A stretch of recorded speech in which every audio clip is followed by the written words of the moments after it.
ഏറ്റുമുട്ടലുകളും കഷ്ടപ്പാടുകളും നേട്ടങ്ങളുമില്ലാത്ത ഒരു ജീവിതം. അതിന്റെ ആനന്ദമെന്താണെന്ന് എനിക്കറിയില്ല. റൊണാൾഡ് ആത്മാവിനോട് പ്രതികരിച്ചു. നിങ്ങൾ എന്താണ് ചെയ്യുന്നതെന്ന് എനിക്കറിയില്ല റൊണാൾഡ്. അദ്ദേഹം പതറിയില്ല. തന്റെ ഗവേഷണത്തിലും ജോലിയിലും ഉത്സാഹമുള്ളവരായിരുന്നു. റൊണാൾഡ് യഥാർത്ഥ ആനന്ദത്തിന്റെ രഹസ്യം മനസ്സിലാക്കി. സ്ഥിരോത്സാഹത്തിന്റെ ആത്മാവ് അദ്ദേഹം വഹിച്ചു. ഈ രോഗത്തിന്റെ പനിയിൽ ലോകമക്കൾ കരയുകയാണ്. ഈ നിരന്തരമായ വേദനയായിരുന്നു തുടരാനുള്ള അദ്ദേഹത്തിന്റെ പ്രേരണ.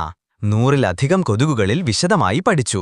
രോഗസൂക്ഷ്മാണുവിന്റെ തെളിവുകളൊന്നും കണ്ടെത്താനായില്ല. 200 കൊതുകുകളെ പരിശോധിച്ചു. പരീക്ഷണം വിജയിച്ചില്ല. 500 കൊതുകുകളെ പരിശോധിച്ചു.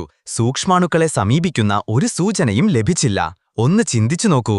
റൊണാൾഡിന് ഓരോ കൊതുകിനെയും വിച്ഛേദിക്കാനും പരിശോധിക്കാനും 2 മണിക്കൂറെടുക്കും. അപ്പോൾ ശക്തമായ ചൂടിൽ വിയർപ്പിൽ കുളിച്ച് 1000-ലധികം മണിക്കൂറുകൾ അദ്ദേഹം ചെലവഴിച്ചു.